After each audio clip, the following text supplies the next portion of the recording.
बच्चों, मेरा छोटा सा निजी पुस्तकालय, पुस्तकालय मतलब लाइब्रेरी। ये किसकी लाइब्रेरी? निजी माने अपनी, खुद की, मेरी। अब मेरी कौन? ये कहा है धर्मवीर भारती जी ने, यानी इस पाठ के लेखक हैं धर्मवीर भारती जी। धर्मवीर भारती जी ने अपने बारे में इस पूरे पाठ में बताया है। क्या बताया है? एक बार दो चार लाइन में मुझसे सुन लो, ताकि जब मैं इसकी लाइन बाय लाइन एक्सप्लेनेशन करूं तो आपको ये पूरा पाठ बहुत अच्छे से समझ में आ जाए। तो बिना किसी देरी के करते हैं शुरू। नमस्ते, मेरा नाम आशीष है। देखो बच्चों, मेरा छोटा सा निजी पुस्तकालय, ये लेखक कह रहे हैं कि मेरा एक छोटा सा निजी यानी खुद का पुस्तकालय था, पुस्तकालय, लाइब्रेरी, कुछ भी कहो। तो इस पुस्तकालय की शुरुआत कैसे हुई? इस लाइब्रेरी में है क्या, या ये शौक मुझे कब से हुआ, ये सारी बातें इस पैराग्राफ में या इस पाठ में हम पढ़ेंगे। बेसिकली लेखक इस पूरे पाठ में तीन चीजों के बारे में वर्णन करता है, या आसान भाषा में कहूं तो मैं आपको इस पूरे पाठ को तीन हिस्सों में बांट देता हूं। पहला हिस्से में हम पढ़ेंगे कि लेखक बीमारी से जूझ रहा है, और वो कोई छोटी मोटी बीमारी नहीं है, बहुत बड़ी बीमारी से जूझ रहा है, और एट प्रेजेंट उसकी सिचुएशन क्या है। एक बात तो शुरुआत में हम यही पढ़ने वाले हैं। दूसरी बात, लेखक को पुस्तकें पढ़ने का या बुक्स को पढ़ने का शौक कैसे हुआ, ये दूसरा हिस्सा है। तीसरा, कि लेखक की जो निजी पुस्तकालय है, यानी उसकी खुद की लाइब्रेरी है जिसमें पुस्तकें ही पुस्तकें हैं, इतनी पुस्तकों का संग्रह, इतनी पुस्तकों का इकट्ठा होना, या इतनी पुस्तकें उसके घर में किस तरह से जमा हुई हैं, ये तीसरी बात थी जो हम पढ़ेंगे इस पाठ में। तो इस तरह से आसान तरीके से समझ जाओगे। अभी शुरुआत में हम पहला पैराग्राफ पढ़ रहे हैं। इस पहले पैराग्राफ में हम लेखक की बीमारी, बीमारी का मतलब हार्ट अटैक, हार्ट अटैक, तीन तीन उसके हार्ट अटैक आ चुके हैं, और डॉक्टर भी अब जवाब दे चुके हैं। लेकिन एक डॉक्टर ऐसा है जिसने काफी कोशिश की है लेखक को बचाने की, और बचाते बचाते यानी काफी कोशिश करने के बाद धर्मवीर भारती जी बच जाते हैं। और उस सिचुएशन में क्या होता है, आगे क्या बता रखा है लेखक ने, ये सारी बातें हम पढ़ेंगे। देखिएगा, जुलाई 1989 यानी जुलाई 1989, बचने की कोई उम्मीद नहीं थी। तीन तीन जबरदस्त हार्ट अटैक, एक के बाद एक। एक तो ऐसा, मतलब एक हार्ट अटैक तो ऐसा आया था कि नब्ज बंद हो गई थी, सांस बंद हो गई थी, धड़कन बंद हो गई थी। डॉक्टरों ने घोषित कर दिया कि अब प्राण नहीं रहे। पर डॉक्टर बोर्जेस, ये ऐसे डॉक्टर थे जिन्होंने कोशिश, जिन्होंने प्रयास जारी रखा। पर डॉक्टर बोर्जेस ने फिर भी हिम्मत नहीं हारी थी। उन्होंने 900 वोल्ट का शॉक्स यानी एक झटका दिया, भयानक प्रयोग किया। लेकिन वे बोले कि यदि यह मृत शरीर मात्र है, मतलब ये शरीर मर चुका है, तो दर्द महसूस ही नहीं होगा। जो कि सच भी था, है ना। कोई मर गया है तो उसको दर्द क्यों होगा। पर यदि कहीं भी जरा भी एक कण प्राण शेष होंगे तो हार्ट रिवाइव कर सकता है, रिवाइव यानी वापिस आ सकता है, वो थोड़ा ठीक हो सकता है। प्राण तो लौटे, पर इस प्रयोग में 60% यानी 60% हार्ट सदा के लिए नष्ट हो गया। केवल 40% बचा, 40% हार्ट जीवित रह गया। और उसमें भी तीन अवरोध है, यानी जिसको इंग्लिश में ब्लॉकेज कहते हैं। आसान भाषा में कहूं तो नस ब्लॉक हो जाती है। तीन तीन नस ब्लॉक हो गई। ऐसी सिचुएशन में वो जीवित है, क्या उन पर बीत रही होगी। ओपन हार्ट ऑपरेशन तो करना ही होगा, पर सर्जन हिचक रहे हैं। सर्जन इसीलिए हिचक रहे हैं कि 40% तो वैसे ही बचा हुआ है, और अब क्या बचा लेंगे इसको।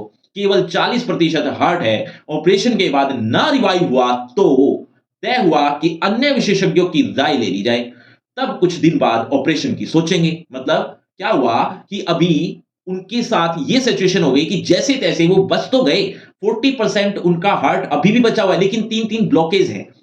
अब ऑपरेशन करने से वो भी ना बचा रहा तो क्या होगा। तो ऐसी सिचुएशन में डॉक्टर राय लेते हैं किसी बड़े डॉक्टर से, लेकिन उस राय को लेने में थोड़ा टाइम लगेगा। इसीलिए डॉक्टर एक राय पेशेंट को या पेशेंट के घर वालों को देते हैं कि इसको घर में ले जाओ, कुछ दिनों बाद ले आना। ठीक है, अब वो घर ले जाएंगे, और वहां कई कमरे हैं उनके घर में, लेकिन लेखक का कहना था कि मुझे वहीं पर रखा जाए जहां मेरी पुस्तकें हैं। यानी एक कमरे में उन्होंने काफी पुस्तकें जमा कर रखी थी, मैं उसी एक तरह की लाइब्रेरी में ही रहना चाहता, ये उनकी इच्छा थी। तो वही होता है, देखते जाइए। तय हुआ कि अन्य विशेषज्ञों की राय ले ली जाए, तब कुछ दिन बाद ऑपरेशन की सोचेंगे। तब तक घर जाकर बिना हिले डुले विश्राम करें। बहरहाल बच्चों, लेखक का नाम अभी थोड़ी देर पहले ही बताया, एक बार कमेंट में बताओ, देखना चाहता हूं कितने बच्चे हैं जो याद भी रखते जा रहे हैं। बहरहाल यानी फिर भी ऐसी अर्ध मृत्यु यानी आधा तो मैं मर ही चुका था बल्कि आधे से भी ज्यादा की हालत में वापस घर लाया जाता हूं। मेरी जिद है कि बेडरूम में नहीं, मुझे अपने किताबों वाले कमरे में ही रखा जाए, वहीं लिटा दिया गया है मुझे। चलना, बोलना, पढ़ना मना है। दिन भर पड़े पड़े दो ही चीजें देखता रहता हूं। वो कौन सी चीजें, ये देखो इस तरह की लाइब्रेरी है और लेखक लेटा हुआ है, बस ये चीजों को निहार सकता है। चीजें भी कौन सी, पुस्तकें ही हैं उसके घर में और उन्हीं पुस्तकों को वो निहारते रहते हैं। तो बाईं ओर वो कौन सी चीजें हैं वो निहार रहे हैं, देखो लिखा हुआ है, बाईं ओर की खिड़की के सामने रह रहकर हवा में झूलते सुपारी के पेड़ के झालादार पत्ते हैं और अंदर कमरे में, ये तो बाहर की स्थिति है कि बाहर पेड़ है और अंदर अंदर की बात करें तो कमरे में चारों ओर फर्श से लेकर छत तक ऊंची किताबों से ठसाठस भरी अलमारियां हैं। बचपन में, अब आगे लिखा हुआ है कि जैसे बचपन में हम एक कथाएं पढ़ते थे ना, उस कथा में एक के प्राण किसी में तोते में विद्यमान होते थे, ठीक ऐसे ही मेरे प्राण इन पुस्तकों में विद्यमान है। यही बात लिखी हुई है, देखो बचपन में परी कथाओं यानी फेरी टेल्स में जैसे पढ़ते थे कि राजा के प्राण उसके शरीर में नहीं तोते में रहते हैं, वैसे ही लगता था कि मेरे प्राण इस शरीर से तो निकल चुके हैं, वे प्राण इन हजारों किताबों में बसे हैं जो पिछले 40-50 बरस में धीरे धीरे मेरे पास जमा होती गई हैं। ये जमा क्या होती गई हैं, ये किताबों की बात हो रही है जो पिछले 40-50 बरस में इकट्ठी कर ली गई हैं। कैसे जमा हुई, संकलन की शुरुआत कैसे हुई, मतलब ये जमा कैसे हुई, इनको इकट्ठा करने की शुरुआत कैसे हुई, ये लेखक कहता है ये कथा तो मैं बाद में बताऊंगा, ये बाद में बात करेंगे, लेकिन पहले मैं ये बताना जरूरी समझता हूं कि किताबें पढ़ने और सहेजने का शौक कैसे हुआ। अब उसका शौक कहां से लगा ये मैं पहले आपको बताता हूं, फिर पढ़ेंगे। दरअसल उसके पिता की वजह से, उसके पिता आर्य समाजी थे, उनके घर में पुस्तकें भी आती थी, हालांकि वो एक अच्छी नौकरी पर थे, नौकरी भी छोड़ दी गई क्योंकि समाज सुधार करना चाहते थे, इसीलिए नौकरी भी छोड़ दी गई। और उस केस में उनकी जो सिचुएशन है, उनके घर की सिचुएशन है, फाइनेंशियल कंडीशन ठीक नहीं है। क्यों? क्योंकि अब नौकरी भी गई तो अब स्थिति तो बेकार होनी ही थी, यानी आर्थिक स्थिति ठीक न होने की वजह से अब वो काफी गरीब हो गए हैं। इस सिचुएशन में भी उनके पिता ने कभी भी अपनी घर में आने वाली पत्रिकाओं, मैगजीन जिसको कह सकते हो, अखबारों, इस तरह की जो चीजें पढ़ने के लिए आती थी वो कभी बंद नहीं करवाई, चाहे कितनी ही स्थिति खराब हो गई। और सिर्फ मैगजीन लेखक के पिता के लिए ही नहीं आती थी, उनमें दो चीजें ऐसी भी आती थी जो लेखक के लिए थी, यानी बच्चे के लिए, जो लेखक बच्चा ही था उस समय, तो उस बच्चे के लिए भी दो चीजें जरूर आती थी उसके लेवल की, यानी वो बच्चे के लेवल की जो मैगजीन होती है वो आया करती थी। वो लेखक वहां से पढ़ना शुरू करता है और पढ़ते पढ़ते उसका शौक कहीं ज्यादा हो जाता है। ये सिचुएशन अब लेखक बताएंगे, मैं पहले ही समझा चुका हूं, थोड़ा पढ़ लेते हैं थोड़ा और डिटेल में। अब देखो क्या लिखा है कि बचपन की बात है, उस समय आर्य समाज का सुधारवादी आंदोलन अपने पूरे जोर पर था। मेरे पिता आर्य समाज रानी मंडी के प्रधान थे और मां ने स्त्री शिक्षा के लिए आदर्श कन्या पाठशाला की स्थापना की थी। मतलब पिता के बारे में भी बता दिया, मां के बारे में बता दिया, दोनों ही समाज सुधार में लगे हुए हैं। पिता की अच्छी खासी सरकारी नौकरी थी। बर्मा रोड जब बन रही थी तब बहुत कमाया था उन्होंने, पैसा था ठीक ठाक, लेकिन मेरे जन्म के पहले ही गांधी जी के आह्वान पर उन्होंने सरकारी नौकरी छोड़ दी थी। गांधी जी ने कहा अपनी नौकरी छोड़ दो, इस काम में लग जाओ, तो उन्होंने ऐसा ही किया। हम लोग बड़े आर्थिक यानी पैसों की तंगी को कहा है आर्थिक कष्टों से गुजर रहे थे, फिर भी घर में नियमित पत्र पत्रिकाएं आती थी। पत्र पत्रिकाएं यानी मैगजीन वगैरह या अखबार वगैरह, जैसे फॉर एग्जांपल आर्य मित्र साप्ताहिक, वेदोदम, सरस्वती, गृहिणी और दो बाल पत्रिकाएं खास मेरे लिए, जिनका पहला नाम तो ये था बाल सखा और एक आती थी चमचम। ये बाल पत्रिकाएं थी, यानी बच्चों की मैगजीन कह सकते हो, वो जरूर लेखक के लिए आती थी। उनमें होती थी परियों, राजकुमारों, दानवों और सुंदरी राजकन्याओं की कहानियां और रेखा चित्र। मुझे पढ़ने की चाट लग गई, चाट लग गई यानी शौक हो गया, हर समय पढ़ता रहता। खाना खाते समय थाली के पास पत्रिकाएं रखकर पढ़ता। अपनी दोनों पत्रिकाओं के अलावा भी, मतलब वो दो पत्रिकाएं तो पढ़ता ही था लेखक, लेकिन जो उसके पिता के लिए आती थी पत्रिकाएं वो भी पढ़ते थे, यानी सरस्वती और आर्य मित्र पढ़ने की कोशिश करता। घर में पुस्तकें भी थी, उपनिषदें और उनके हिंदी अनुवाद भी थे। सत्यार्थ प्रकाश के खंडन मंडन वाले अध्याय पूरी तरह समझ तो नहीं पाता था, पर पढ़ने में मजा आता था। मेरी प्रिय पुस्तक थी स्वामी दयानंद की एक जीवनी। रोचक थी, यानी रोचक शैली में लिखी हुई थी, अनेक चित्रों से सुसज्जित थी। चित्र तो वैसे ही आकर्षित कर जाते हैं बच्चों को। वे तत्कालीन पाखंडों के विरुद्ध अदम्य अदम्य साहस दिखाने वाले अद्भुत व्यक्तित्व थे। कौन? स्वामी दयानंद जी। कितनी ही रोमांचक घटनाएं थी उनके जीवन की जो मुझे बहुत प्रभावित करती थी। ये स्वामी दयानंद जी की बात हो रही है, मतलब उन्होंने काफी देर स्वामी दयानंद जी के बारे में पढ़ा, तो उनके बारे में बता रहे हैं वो। चूहे को भगवान को भोग खाते देकर मान लेना कि प्रतिमाएं भगवान नहीं होती। ये क्या है, ये जो आगे हम पढ़ रहे हैं ना, ये स्वामी दयानंद जी की पुस्तकों में ये सब कथाएं विद्यमान है, इसीलिए थोड़ा थोड़ा हिस्सा लेखक ने लिख दिया है।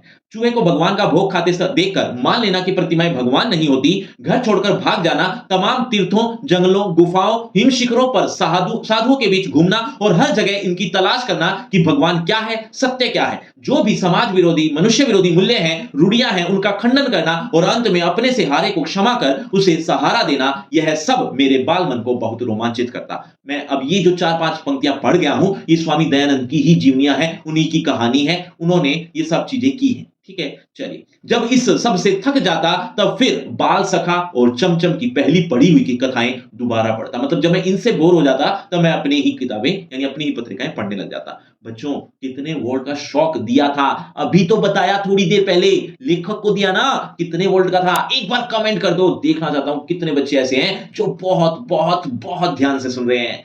आगे बढ़ते हैं। अब आगे के पैराग्राफ में हम क्या पढ़ने वाले हैं वो भी ध्यान से सुनो। दरअसल लेखक इस तरह की पत्र पत्रिकाएं तो बहुत ध्यान से पढ़ते थे, बहुत शौक से पढ़ते थे, लेकिन उनकी मां को यानी लेखक की मां को चिंता हो गई। क्या कि लेखक सिलेबस की किताबें भी इतना ही शौक से पढ़ेगा, मतलब स्कूल की जो किताबें हैं क्या वो भी इतने ही शौक से पढ़ेगा या नहीं, कहीं उसमें उसका मन ही ना लगे। ये लेखक की मां की चिंता थी। लेखक की मां की चिंता को देखते हुए पिता को भी चिंता हो गई। तो पिता ने बच्चे को बड़े प्यार से समझाया, उसको बताया कि इतने ही शौक से तुम स्कूल की किताबें भी पढ़ना। हालांकि पिता खुश थे कि पत्र पत्रिकाएं वो बहुत शौक से पढ़ता है, लेकिन स्कूल की किताबें भी तो उतनी ही शौक से पढ़नी चाहिए या नहीं, यही बात उसको लेखक के पिता ने समझाई।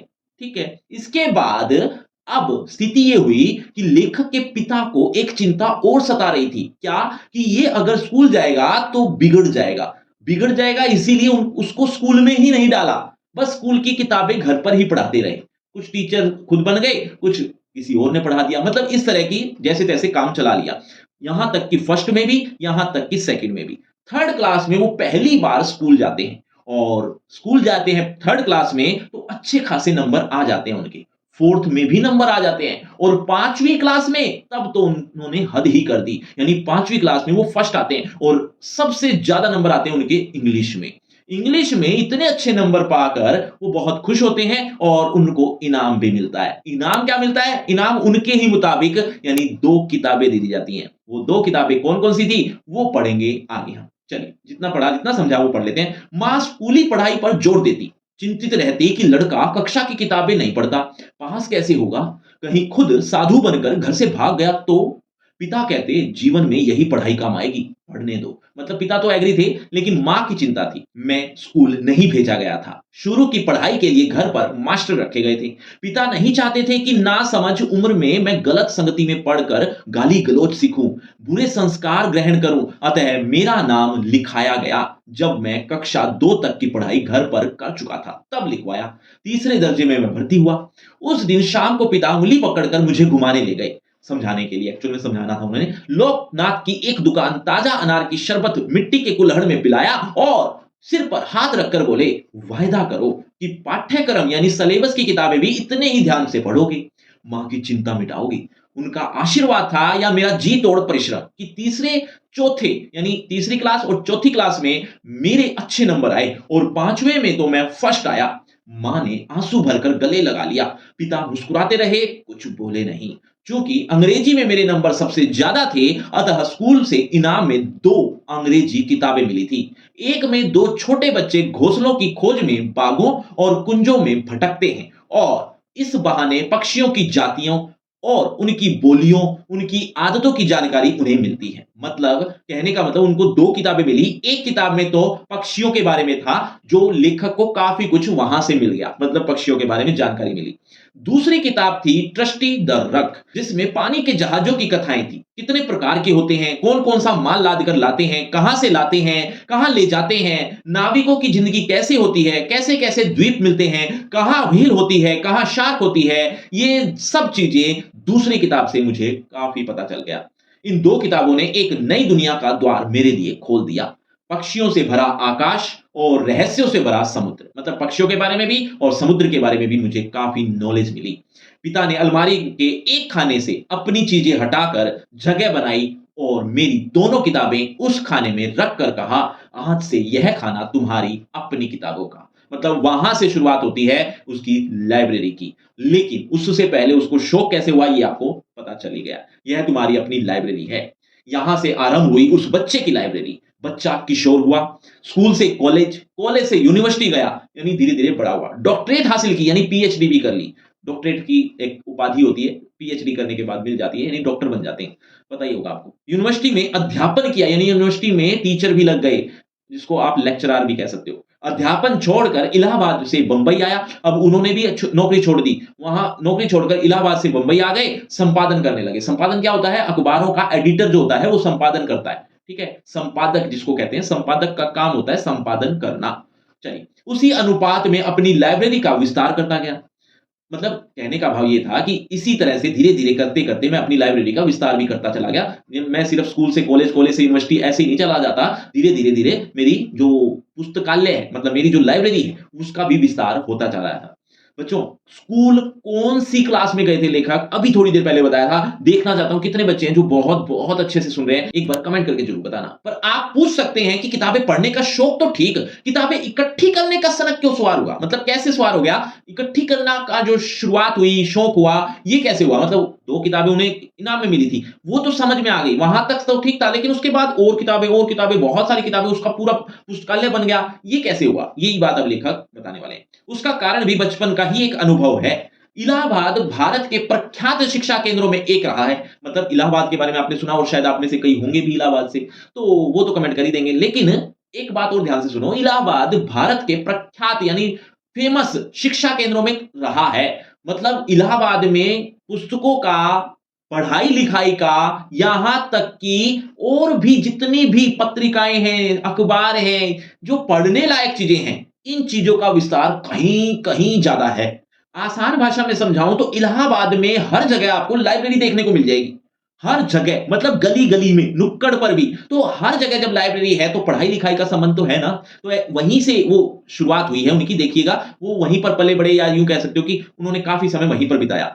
ईस्ट इंडिया द्वारा स्थापित पब्लिक लाइब्रेरी से लेकर महामना मदन मोहन मालवीय द्वारा स्थापित भारती भवन तक, मतलब ये सब चीजें वहां पर मौजूद हैं। विश्वविद्यालय की लाइब्रेरी तथा अनेक कॉलेजों की लाइब्रेरी तो है ही, लगभग हर मोहल्ले में एक अलग लाइब्रेरी है। वहां हाई कोर्ट भी है। तो अब हाई कोर्ट है, इसीलिए वकीलों की निजी लाइब्रेरियां भी हैं, अध्यापकों की निजी लाइब्रेरियां भी हैं। अपनी लाइब्रेरी वैसे कभी होगी, यह तो स्वप्न में कभी नहीं सोच सकता था। पर अपने मोहल्ले में एक लाइब्रेरी थी, हरि भवन नाम से। स्कूल से छुट्टी मिली कि मैं उसमें जाकर जम जाता था। मतलब उसको पढ़ने का शौक तो था ही, तो लाइब्रेरी पास में ही थी, हरि भवन नाम से। वहां से मतलब स्कूल से छुट्टी मिली, वहीं जाकर बैठ गए। पिता दिवंगत हो चुके थे, यानी स्वर्ग सिधार गए थे। लाइब्रेरी का चंदा चुकाने का पैसा नहीं था। मतलब मैं लाइब्रेरी से पैसे, मतलब लाइब्रेरी खुद की बनाऊं, ऐसा मेरा कोई मन भी नहीं था, ना कोई पैसा था, ऐसा कोई मेरी आर्थिक स्थिति भी नहीं थी। तो चंदा चुकाने का तो पैसा नहीं था, अतः वहीं बैठकर किताबें निकलवा कर पढ़ता रहता था। वहीं पर बैठ जाते और किताब ले लेते और पढ़ते रहते। उन दिनों हिंदी में विश्व साहित्य, विशेषकर उपन्यासों के खूब अनुवाद हो रहे थे। मुझे उन अनुदित यानी अनुवाद किए गए उपन्यासों को पढ़कर बड़ा सुख मिलता था। अपने छोटे से हरिभवन क्या था? लाइब्रेरी का नाम, में खूब उपन्यास थे। वहीं परिचय हुआ बंकिम चंद्र चट्टोपाध्याय की दुर्गेश नंदिनी। ये जो नाम लिखे हुए हैं ना, ये किताबों के नाम हैं, उपन्यासों के नाम हैं। अभी कुछ लेखकों के भी नाम आएंगे, तो आप ये याद रखने हैं, ए टू जेड याद रखने हैं, ऐसा कुछ नहीं है। बस एक बार पाठ को समझ लो, सुनते रहो, ठीक है। तो चट्टोपाध्याय की जो रचना है दुर्गेश नंदिनी और कपाल कुंडला और आनंद मठ, इनसे टॉल्स्टॉय की अन्ना करेनिना, पीटर ह्यूगो का पेरिस का कुबड़ा, ये सब रचनाओं के नाम हैं, ठीक है। ये रचनाएं लेखक ने अपने पास की ही लाइब्रेरी में बैठकर पढ़ी हैं, वो ये बता रहे हैं। और इतना मन लगता था, इतना रम जाते थे कि वो लाइब्रेरी बंद होने तक वहीं पर बैठे रहते थे। लाइब्रेरी के जो इंचार्ज थे वो आकर उनको उठाते थे कि लल्ला अब तो लाइब्रेरी बंद करने का समय हो गया, अब तो जाओ घर। तो ये इस तरह से उनकी सिचुएशन थी, या इस तरह का उनका दिनचर्या थी। वो इस दिनचर्या को रोज ऐसा फॉलो कर रहे थे। और एक बात लेखक ये भी बताते हैं कि मेरे पास दरअसल इतने पैसे नहीं थे कि मैं वो लाइब्रेरी की मेंबरशिप ले लूं। मेंबरशिप लेने से क्या होगा, अब वो किताब उसको ले जाकर घर पर भी पढ़ सकते हैं। इतने पैसे नहीं थे तो घर ले जाने के तो सवाल बनता नहीं था, इसीलिए वहीं पर ही बैठकर पढ़ते थे। तो ये सब रचनाएं हैं जो उन्होंने पढ़ी हैं। हचबैक ऑफ नोत्रे-दाम, गोर्गी का मदर, अलेक्जेंडर कुप्रिन का गाड़ी वालों का कटरा, जिसको यामा द पीट भी कहते हैं, और सबसे मनोरंजक सरवार रीज का विचित्र वीर यानी डॉन क्विक्सोट। हिंदी के ही माध्यम से सारी दुनिया के कथा पात्रों से मुलाकात करना कितना आकर्षक था, मतलब बड़ा मजा आता था इनको पढ़ते हुए। लाइब्रेरी खुलते ही पहुंच जाता, और जब शुक्ल जी यानी लाइब्रेरी जो इंचार्ज हैं, वो शुक्ल जी जो लाइब्रेरियन हैं, कहते कि बच्चा अब उठो, पुस्तकालय बंद करना है, तब बड़ी अनिच्छा से उठता। अनिच्छा यानी इच्छा नहीं होती थी, फिर भी उठना पड़ता। जिस दिन कोई उपन्यास अधूरा छूट जाता, उस दिन मन में कसक होती कि काश इतने पैसे होते कि सदस्य बनकर किताब इश्यू करा लाता, या काश इस किताब को खरीद पाता तो घर में ही रखता, एक बार पढ़ता, दो बार पढ़ता, बार बार पढ़ता, पर जानता था कि यह सपना ही रहेगा, भला कैसे पूरा हो सकेगा, क्योंकि पैसे तो है नहीं। पिता के देहावसान मतलब देहांत हो गया था उनका। अब आगे के पैराग्राफ में हम क्या पढ़ने वाले हैं देखिएगा। देखो होता क्या है कि अब उनके पिता स्वर्ग सिधार चुके हैं, लेखक के पिता। तो ऐसी सिचुएशन में उनकी आर्थिक स्थिति जो पहले भी सही नहीं थी, अब तो और ज्यादा खराब हो गई। यहां तक कि पुस्तकें जो सिलेबस की होती हैं वो खरीदने तक के भी पैसे नहीं थे। लेकिन वहां एक ट्रस्ट था, एक संस्था थी जो गरीब बच्चों को पाठ्य पुस्तकों के लिए रुपए देती थी, और उस रुपए से वो पुरानी पाठ्य पुस्तकें की खरीदता था, कुछ नोट्स बना लेता था, जैसे तैसे काम चला लेता था। एक बार ऐसा हुआ कि वो पाठ्य पुस्तकें खरीदने गया, और इस बार वो पुरानी, हर बार की तरह पुरानी ही ले रहा है ताकि कुछ पैसे बच जाएं। इस बार हालांकि हर बार नहीं बचते थे, लेकिन इस बार उसके पास 2 रुपए बच गए। उस समय 2 रुपए बहुत ज्यादा ही हुआ करते थे, ठीक ठाक हुआ करते थे। अब वो 2 रुपए जो बच गए उसने अपनी माँ को दे दिए या माँ को बताया। अब वहीं पर ही एक फिल्म लगी थी, नाम था देवदास। आपने काफी सुनी होगी, काफी चर्चित फिल्म रही है उस समय की, आज की देवदास नहीं। तो उस समय की जो देवदास थी काफी चर्चित रही थी। लेखक का मन हुआ क्यों ना इस फिल्म को देख लिया जाए, क्योंकि पैसे भी बच गए और मां से भी परमिशन ले ली थी जैसे तैसे। स्थिति ये हुई कि काफी भीड़ थी, उसका नंबर नहीं आ रहा था, यानी बहुत लंबी लाइन थी। उस लंबी लाइन में लगे लगे उसको एक पुस्तक दिखती है जिसका नाम होता है देवदास, यानी वही देवदास उपन्यास पर ही फिल्म बनी थी। तो लेखक सोचता है कि ये पुस्तक सस्ती है, और उस सस्ती बुक को वो खरीद लेता है और बचे हुए पैसे मां को लाकर दे देता है। अब ये कहानी जो मैंने बहुत शॉर्ट में बताई है, थोड़ा सा विस्तार से पढ़ते हैं, देखिएगा। यही बात लिखी हुई है, देखो। पिता के देहावसान के बाद यानी स्वर्ग सिधारने के बाद तो आर्थिक संकट इतना बढ़ गया कि पूछिए मत। फीस जुटाना तक मुश्किल हो गया था। अपने शौक की किताबें खरीदना तो संभव ही नहीं था। एक ट्रस्ट से योग्य पर असहाय छात्रों को पाठ्य पुस्तक खरीदने के लिए कुछ रुपए सत्र के आरंभ में मिलते थे, सत्र यानी सेशन की शुरुआत में। उनसे प्रमुख पाठ्य पुस्तक सेकंड हैंड खरीदता था, बाकी अपने सहपाठियों से लेकर पढ़ता था और नोट्स बना लेता था।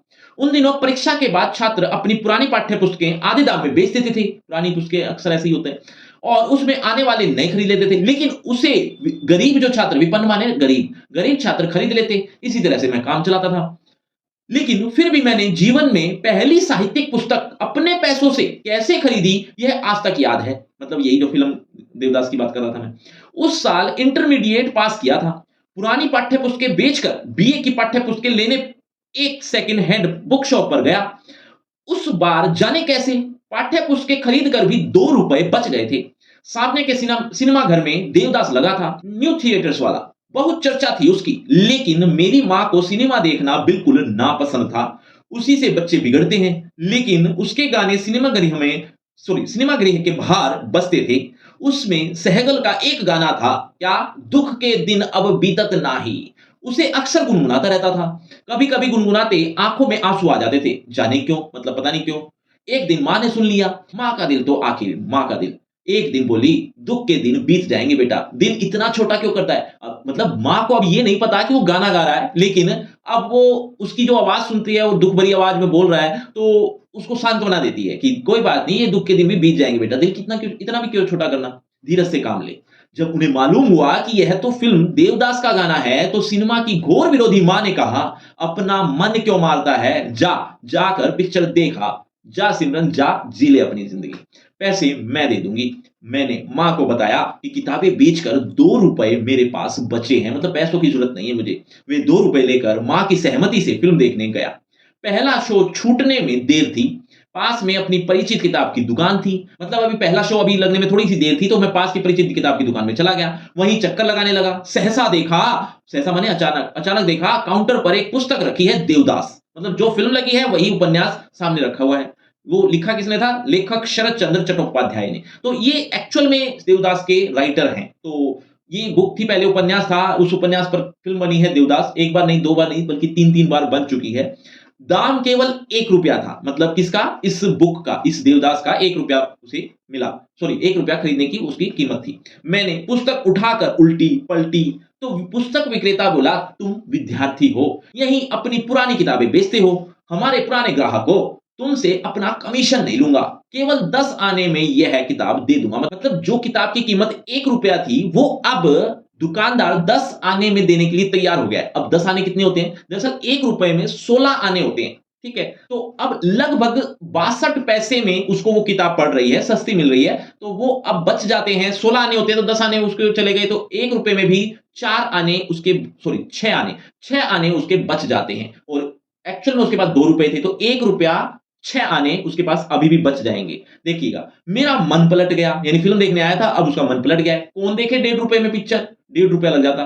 10 आने में देवदास खरीदी, जल्दी जल्दी घर लौट आया और 2 रुपए में से बचे 1 रुपया 6 आना मां के हाथ में रख दिए। अरे तू लौट कैसे आया? पिक्चर नहीं देखी? मां ने पूछा। नहीं मां, फिल्म नहीं देखी, यह किताब ले आया, देखो।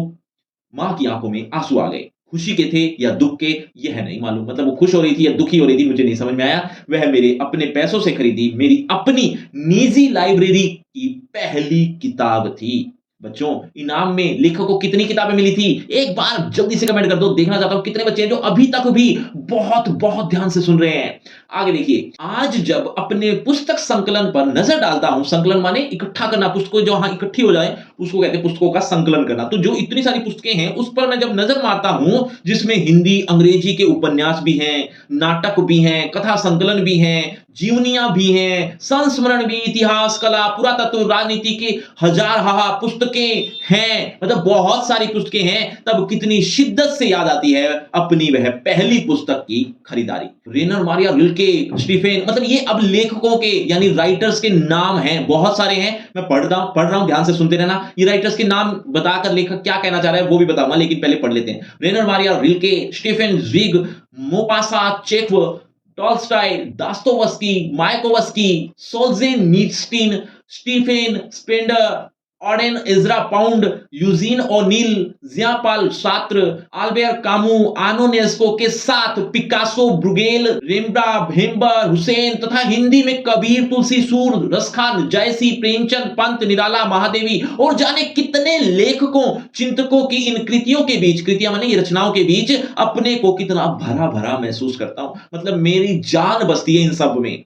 मराठी के वरिष्ठ कवि, वरिष्ठ यानी सीनियर कवि हैं विंदा करंदीकर ने कितना सच कहा था उस दिन। किस दिन? जब उनका ऑपरेशन हुआ था, तब वो देखने आए थे, तब उस दिन वो कुछ बोले थे। ये कवि जो मराठी के बहुत सीनियर कवि हैं, वो उनसे मिलने आए थे, तो उन्होंने कुछ बात कही थी। वो क्या कही थी, ध्यान से सुनना। क्या कहा कि सच कहा था उस दिन, मेरा ऑपरेशन सफल होने के बाद वे देखने आए थे और बोले, क्या बोले? भारती, ये सैकड़ों महापुरुष जो पुस्तक रूप में तुम्हारे चारों ओर विराजमान हैं, इन्हीं के आशीर्वाद से तुम बचे हो। इन्होंने तुम्हें पुनर्जीवन दिया है। मैंने मन ही मन प्रणाम किया। किस किस को? विंदा को भी। विंदा यानी ये वरिष्ठ जो कवि हैं, मराठी कवि विंदा, इनको भी प्रणाम किया और इन महापुरुषों को भी। इन महापुरुषों को ये आप कमेंट करके बताना, देखते हैं कितने बच्चे समझ गए। अब बच्चों, आप भी बहुत अच्छे लेखकों की किताब पढ़ना चाहते हो तो एक बार सब्सक्राइब और चैनल को शेयर करना मत भूलना।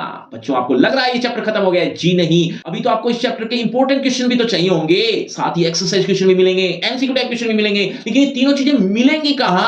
डिस्क्रिप्शन बॉक्स में जाइए, सबसे ऊपर एक लिंक दिया है, लिंक का नाम रखा है free crash course for 9th class. इस नाम से आपको मिल जाएगा, जहां पर आपको कुछ इस तरह से ये तीनों चीजें एक ही जगह पर देखने को मिल जाएगी। तो ये लिंक को जरूर क्लिक कर लेना। लेकिन उससे पहले होगा आपका इसी चैप्टर से रिलेटेड एक छोटा सा टेस्ट। देखना चाहता हूं इस चैप्टर को आपने कितने अच्छे समझा है। अगर आप इस चैप्टर को अच्छे समझ चुके तो देखिए जरा किसने कितना पढ़ा। पहला प्रश्न आपकी स्क्रीन पर ये रहा। लेखक के पिता ने किसके बुलावे पर सरकारी नौकरी छोड़ दी थी? बच्चों, हर प्रश्न के बाद आपको 5 सेकंड मिलेंगे आंसर देने के लिए। आप अपना आंसर कमेंट करते रहना, एंड में देखना चाहता हूं किसके कितने आंसर ठीक हुए। लेखक के पिता ने किसके बुलावे पर सरकारी नौकरी छोड़ दी थी? आपके ऑप्शन आपकी स्क्रीन पर ये रहे। ए अपनी पत्नी के, बी नेहरू जी के, सी प्रधान के या डी गांधी जी के। आपके 5 सेकंड, 5 4 3 2 1 0। सही उत्तर है ऑप्शन डी गांधी जी के। चलिए अगले प्रश्न की तरफ। अगला प्रश्न आपकी स्क्रीन पर। लेखक कौन सी कक्षा में प्रथम आया था? आपके ऑप्शन आपकी स्क्रीन पर। ए कक्षा प्रथम में, कक्षा दूसरी में, कक्षा पांचवी में या कक्षा चौथी में। 5 4 3 2 1 0। सही उत्तर ऑप्शन सी। चलिए अगले प्रश्न की तरफ। अगला प्रश्न आपकी स्क्रीन पर। कक्षा पांचवी में लेखक को किस विषय में सबसे अधिक अंक मिले थे? आसान सा है, अंग्रेजी, हिंदी, गणित या विज्ञान। 5 4 3 2 1 0। सही उत्तर ऑप्शन ए अंग्रेजी। चलिए अगले प्रश्न की तरफ। अगला प्रश्न आपकी स्क्रीन पर। लेखक ने कितने रुपए में देवदास किताब खरीदी थी? याद हो तो जल्दी से कमेंट करो। ए 12 आने में, 10 आने में, 5 आने में या 1 रुपए में। 5 4 3 2 1 0। सही उत्तर ऑप्शन बी 10 आने में। तो बच्चों ये है आपका रिपोर्ट कार्ड, ध्यान से देख लीजिए, पढ़ लीजिए। और हाँ, आपके टोटल मार्क्स कितने हैं ये कमेंट करना मत भूलना। और आपकी क्लास से रिलेटेड एक फ्री क्रैश कोर्स आ गया जो कि बिल्कुल फ्री है। इस कोर्स का सबसे बड़ा फायदा ये है, एक तो ये फ्री है, दूसरा A to Z सिलेबस आपकी क्लास का आपको एक ही जगह पर देखने को मिल जाएगा। आपको कहीं भी भटकने की जरूरत नहीं पड़ेगी। तो इस लिंक को जरूर क्लिक कर लेना। और अगर आपको मुझसे पर्सनल बातचीत करनी है तो सभी social media link description box में। आइए बातचीत करते हैं। शुक्रिया, धन्यवाद।